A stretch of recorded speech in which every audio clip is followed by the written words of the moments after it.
National Youth did not start traveling around the whole country. We just concentrated on Abuja. We concentrated on one place. we were able to generate the momentum. Kaboroko de Heba. Check. Do you even know why Hitler lost the Second World War? He was fighting at two fronts. A wise general understands that one of the strategies of battle is the concentration of power. Are you guys hearing what I'm saying? Concentration of forces, concentration of power, focus. He used that to conquer many nations. But towards the ending, he decided to take on Russia. You see how powerful Russia was? He decided to take on Russia and to take on Great Britain at the same time. And now Britain networked America. That was when America came into the game. And when he saw that America has come in, instead of withdrawing and concentrating to face this mighty enemy, he believed he could take out two world powers at the same time. The guys he sent to Russia perished. If you see what happened to them. The terrain, the cold, they perished. The ones that were left now were bombed to ashes.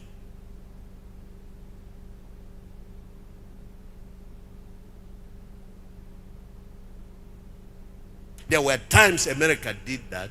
They suffered casualties. Taking Iraq and Afghanistan at the same time. Nothing could happen. Until another president came and made the capturing of Osama bin Laden the top priority. And he accomplished what the whole nation couldn't do in 10 years. Create some things on day one. Focus all that creative energy. When you get it, that result will give you the impetus, a leverage for the next days. But then as your leverage grows, then sometimes you can take 2 or 3 things. Even at that, they have to be one after another. Because I asked the Lord, there were some days you created 3 things. Even the day you created human beings, you created animals. You could handle that. Why is it that on the first day, you did not bother about 2, 2.5, 1.5, 3? You focus on only one thing. Let there be light. And when that ended, you rested till the next day. Renewed your energy, conserved, and now moved on to this. Why?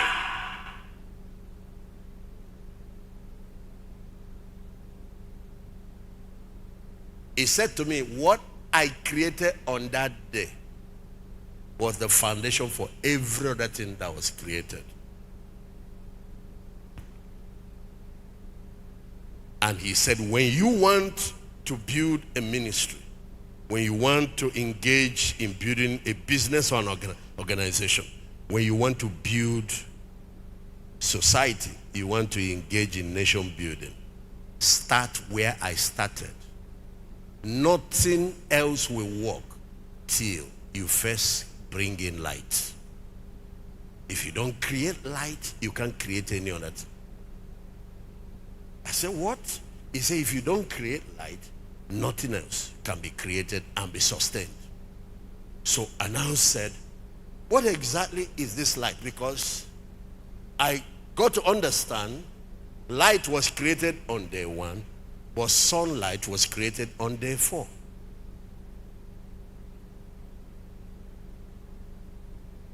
Go to verse 14, Genesis 1. Oh my God, I have somewhere I need to take you. This is day 4. God said, let there be lights in the firmament of the heaven to divide the day from the night. Let them be for signs, for seasons, for day, for years. Okay? Verse 5. And God made 2 great lights. The greater light, that's the sun, to rule the day. The lesser light, the moon, to rule the night. And he also made the stars. And verse 17. And God set them in the firmament of heaven to give light. And God saw that it was good. 19. The evening, the morning, the 4th day. 4th day. You created light on day 1. On day 4, you created lights, plural. What's the difference?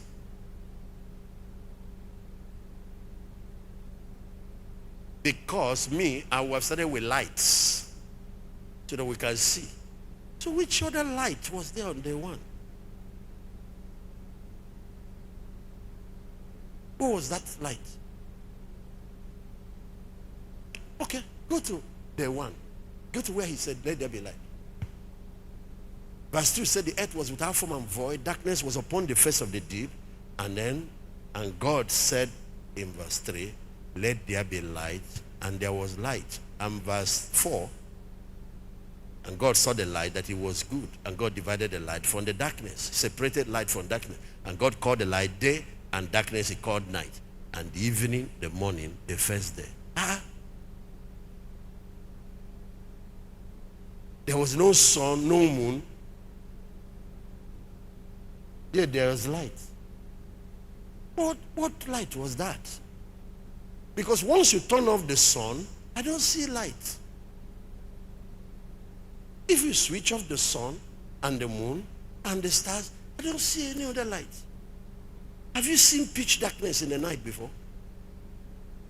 And you know there are sun nights without stars. Not that they're not in existence, just that the clouds covered them. And I don't see light. So what is this light?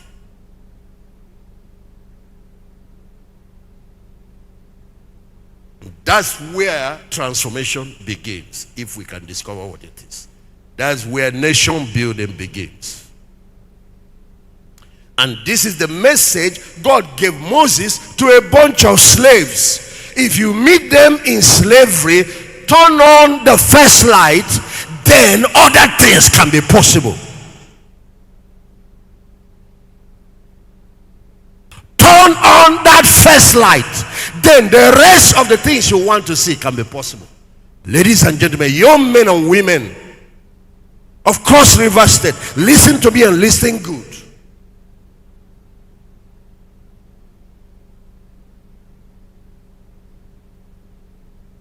What was that first light that was created? It was not torchlight. It was not electric light. It was not sunlight. It was not moonlight. It was not starlight. It was not any physical light. It was the light of knowledge. The light of revelation.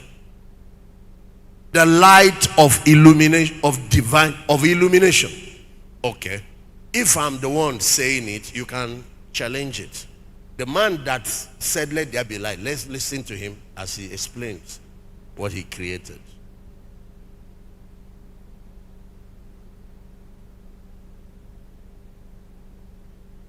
Show it to them.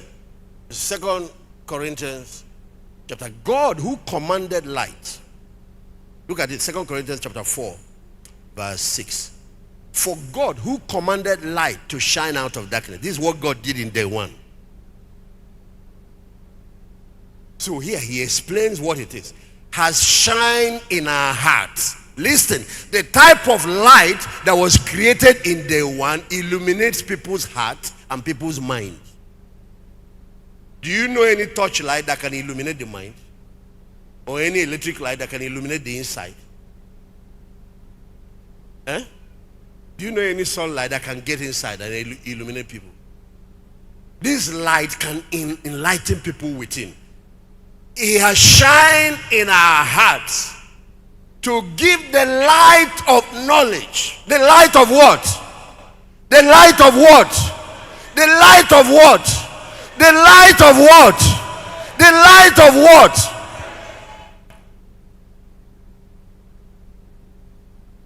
Knowledge of the glory of God in the face of Jesus Christ.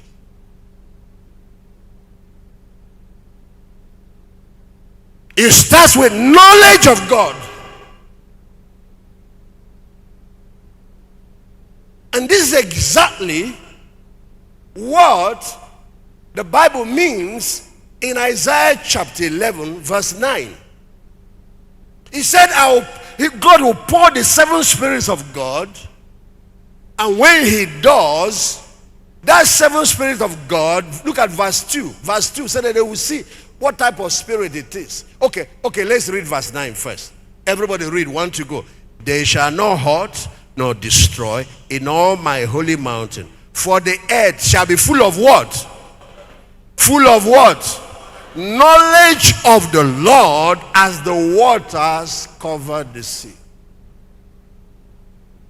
When you create this situation, it destroys conflict. It destroys oppression in a society. And it liberates those that are under oppression. You shall know the truth, and the truth shall make you free. It is the battle of the mind, the battle of the heart that we need to wage. The revolution of truth. Then we will liberate the whole society. You cannot imprison people and oppress people when they are armed with truth. But lies enslaves. So that's why anywhere you have oppression, they are against freedom of the media. They are against freedom of speech. They fight truth. They fight those who are vocal. Yes. There is no oppression that can stand if you create the room for truth to prevail. Did you hear what I'm saying? In other words, if there is poverty in your life, your problem is not money.